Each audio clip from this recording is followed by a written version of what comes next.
இதனால் இன்றைக்கு 2 செய்தி முக்கியமாக சொல்ல வருவதற்குத்தான் இந்த ஜும்மா சிந்தனையை இந்த உம்மத்திற்கு கொண்டு போய் சேர்க்க வேண்டிய செய்தி. சஹர் குறித்தும் இஃப்தார் குறித்தும் ஒரு விழிப்புணர்வு. என்னன்னா, இஃப்தார் மட்டுமே கஞ்சி காய்ச்சி ஊற்றி நோன்பாளிகளுக்கு தருதல் என்கிற நம்முடைய நாட்டின் எல்லா பள்ளிவாசல்களிலும் நீண்ட நெடுங்காலமாக இருக்கிற இந்த அமல் இப்போது சஹரிலேயும் ஏற்பட்டு நாடு முழுக்க இலவச சஹர் உணவுகள் ஏற்பாடு செய்யப்படுகிறது. எக்கச்சக்கமான இலவச சஹர் உணவுகள். அநேகமாய் ஒரு 10 வருஷத்திற்கு முன்னாலே சஹர் உணவுகள்லாம் எங்கேயுமே இருக்காது. இப்போதெல்லாம் ஊருக்கு நம்ம ஊரில் சஹர் உணவு இலவசமாய் கிடைக்கும் இடங்கள் அப்படின்னு சொல்லி வரிசா பட்டியல் புக் பண்ணுவதற்கு போன் நம்பர்களோட தரப்படுகிறது. பிரயாணத்துல இருக்கிறவங்களுக்கு எந்தெந்த ஊர்ல எந்தெந்த பஸ் ஸ்டாண்ட்ல எந்தெந்த ரயில்வே ஸ்டேஷன்ல சஹர் உணவு கிடைக்குங்கிற பட்டியல் சமூக வலைத்தளம் பூரா வருது. திருச்சியில் கிடைக்கும் இடம், மதுரையில் கிடைக்கும் இடம், தேனியில் கிடைக்கும் இடம்னு பெரிய பட்டியலே வருது. நீண்ட பட்டியல்கள். அதாவது சஹர் உணவுகள் இலவசமாய் தருதல் என்பது பரவலாக்கிவிட்ட இந்த நிலையில் அதை குறை சொல்றதோ நிறைவா இது பண்றதோ அதெல்லாம் இல்லை. சில விஷயங்கள் கவனத்திற்குரியவை. ஒண்ணு, ஜகாத்தினுடைய பொருளில் சஹர் உணவு எல்லாத்துக்கும் தருதல் என்பது ஏற்புடையது அல்ல. மார்க்கம் அதை ஒத்துக்கொள்ளாது. எத்தனையோ பேர் பார்க்கிறோம் தமிழகத்தினுடைய ஊர்கள்ல, அவங்க ஜகாத்தினுடைய பணத்தை தூக்கி பள்ளிவாசல்லையோ அல்லது யாராவது சஹர் ஏற்பாடு செய்யறவங்கள்ட்ட கொடுத்துட்றாங்க. கொடுத்து உணவு போடுங்கன்னு. அந்த உணவு வந்து சாப்பிடுகிற எல்லாரும் ஜக்காத்தை பெறுகிற அளவுக்கு தகுதி உள்ளவர்கள் தானா? ஏன்னா ஜக்காத்தினுடைய பொருளாக கொடுத்தால் அதை வந்து வாங்குறதுக்கு தகுதி உள்ளவங்க தானே சாப்பிடணும். இப்போ நமக்கு தெரிந்து மாதம் 1,00,000 ரூபாய் சம்பளம் வாங்குகிற பெரிய பெரிய வேலையில இருக்கிறவங்க, அவங்களுக்கு வந்து குடும்ப சூழல் இல்லை, சஹர் உணவு அவர்களால் சமைத்து சாப்பிட முடியாது. எனவே பள்ளிவாசல்லையோ அல்லது சஹர் சாப்பாடு கொடுக்குற இடங்கள்லையோ போய் சாப்பிட்றாங்க. அவர் மாதம் 1,00,000 ரூபாய்க்கு சம்பாதிக்கிறார். அவரே ஜக்காத்து கொடுக்கிற நிலைமையில இருக்கிறார். அவர் போய் இலவசமாக சஹர் தருகிறார்கள்னு சாப்பிட்றாரு. முதல்ல இது உறுதி செய்யணும். அது சதகா தொகையாக இருந்தால் சாப்பிடலாம். ஹதியா, நன்கொடை, ஹிபா இதெல்லாம் சாப்பிடலாம்.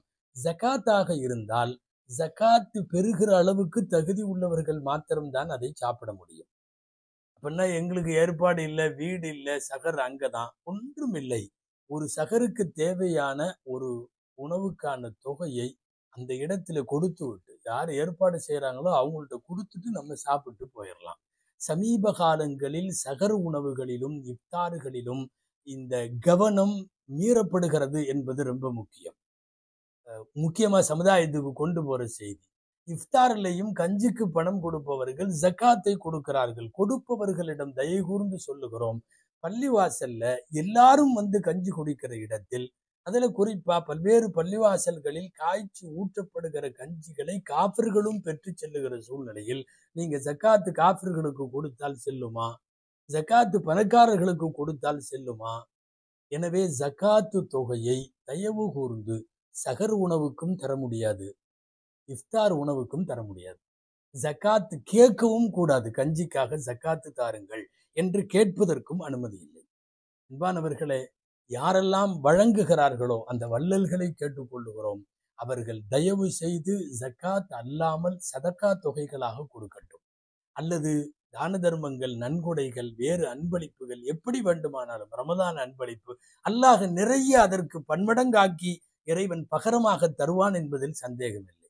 இரண்டாவது செய்தி, சஹருக்கும் இஃப்தாருக்கும், கஞ்சிக்கோ அல்லது இஃப்தாருக்கோ சஹர் உணவுகளுக்கோ பணம் தருகிற பெருமக்களை தயவுகூர்ந்து கேட்டுக்கொள்ளுகிறோம், தவறான வருவாய் உள்ளவர்கள் தர வேண்டாம். சஹரில இருந்து இஃப்தார் வரை பசி, தாகம், புணர் எல்லாவற்றையும் விட்டு அல்லாஹுவுக்காக தன்னை கட்டுப்படுத்தி கொண்டு ரப்புக்காக நோன்பு வைத்த இறைவன் சொல்லுகிறானே, நோன்பு எனக்கு, நானே அதற்கு கூலி கொடுக்கிறேன் என்று. அப்படிப்பட்ட பரிசுத்தமான வாய்க்கு நீங்கள் கொடுக்கிற பேரித்தம்பழம் ஒரு தவறான வருவாயிலிருந்து தரப்படுமானால் நிச்சயமாக அந்த குற்றத்திற்கு நாம் ஆளாகி விடுவோம். நன்மையை செய்ய போய் பாவத்தை சுமக்கிற சூழ்நிலை வந்துவிடக்கூடாது. அதனால் சஹருக்கும் இஃப்தாருக்கும் தருபவர்கள் ஜக்காத்திலேயும் தர வேண்டாம், அதே போல ஹராமான காசிலிருந்தும் தர வேண்டாம். இன்னொரு முக்கியமான செய்தி, இது சாப்பிட்றவங்களுக்கு, கொடுக்கிறவங்களுக்கு சொன்னோம், சாப்பிட்றவங்களுக்கு சொல்லுகிறோம், தயவு செய்து நீங்கள் எந்த பள்ளிவாசலில், எந்த இடத்தில், எந்த கமிட்டியில், எந்த மண்டபத்தில் நீங்கள் நோன்பு திறந்தாலும், சகர் வைத்தாலும், நோன்பு இஃப்தார் திறந்தாலும் அது ஜக்காத்து தொகை இல்லை என்பதை நீங்கள் உறுதி செய்ய வேண்டும். ஜக்காத்து வாங்குவதற்கு நீங்கள் தகுதியாக இருந்தால் தாராளமாக சாப்பிடலாம், இஃப்தார் செய்யலாம். அப்படி இல்லை, நாம ஜக்காத்தை பெறுகிற அளவுக்கு இல்லை, அல்லாஹ் நல்லா தான் வச்சிருக்கான்னா, இஃப்தாரா இருந்தாலும் சரி, சகரா இருந்தாலும் சரி, பணம் கொடுத்து விட்டு சாப்பிடுங்கள். அந்த பள்ளிவாசல் ஒருவேளை இல்லை நாங்க இலவசமா தர்றோம்னாலும் அவங்கள்ட்ட இது ஜக்காத் இல்லை என்பதை உறுதி செய்ய வேண்டிய கடமை நமக்கு உண்டு.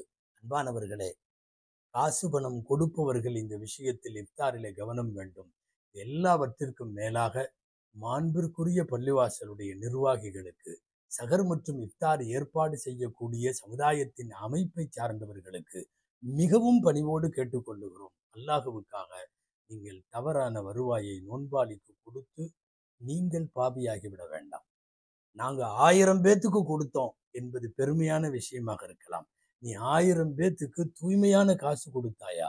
நீ 1000 பேருக்கு ஹராமாக இல்லாமல் ஹலாலாக கொடுத்தாயா என்பதற்கெல்லாம் அந்த பொறுப்பாளிகள் பதில் சொல்ல வேண்டும். ஒரு பேரீத்தம்பழமாயினும் நீங்கள் கொடுக்கிற தண்ணீர் பாட்டிலாயினும் அல்லாஹ்விடத்தில் பதில் சொல்ல வேண்டும். தவறான வருவாயை வாங்கியோ, ஜக்காத்து காசை வாங்கியோ, இது போன்ற காரியங்களில் தகுதி இல்லாதவர்களுக்கெல்லாம் தந்துவிட வேண்டாம் என்பதை சமுதாயத்திற்கு கவனப்படுத்த வேண்டிய நேரம். எனவே இலவச சகர் உணவுகளும் இஃப்தார் உணவுகளும் பெருகிவிட்ட காலச்சூழலில் இது குறித்த பேணுதலை உலகத்திற்கு தெரிவிக்க வேண்டியது நம் எல்லோருடைய கடமை. அல்லாஹு ஜல்ல ஷானஹு தஆலா சகர் இஃப்தார் 2 நேரங்களின் பரக்கத்துகளையும் அந்த உணவின் பரக்கத்துகளையும் நமக்கு தருவதோடு, இந்த 2 நேரங்களிலும் இந்த உம்மத்தில் யார் யாரெல்லாம் அல்லாஹ்விடத்தில் கையேந்துகிறார்களோ அவர்கள் அத்தனை பேரின் பிரார்த்தனைகளையும் அல்லாஹ் அங்கீகரித்து அருள்வானாக. இன்னமும் பல்லாண்டு ரமதானை சந்திக்கிற நற்பேற்றை அல்லாஹ் நம் அனைவருக்கும் நல்குவானாக. ஆமீன். வஆகிரு தஅவானா அல்ஹம்துலில்லாஹி ரப்பில் ஆலமீன். அஸ்ஸலாமு அலைக்கும் வரஹ்மத்துல்லாஹி வபரகாத்துஹு.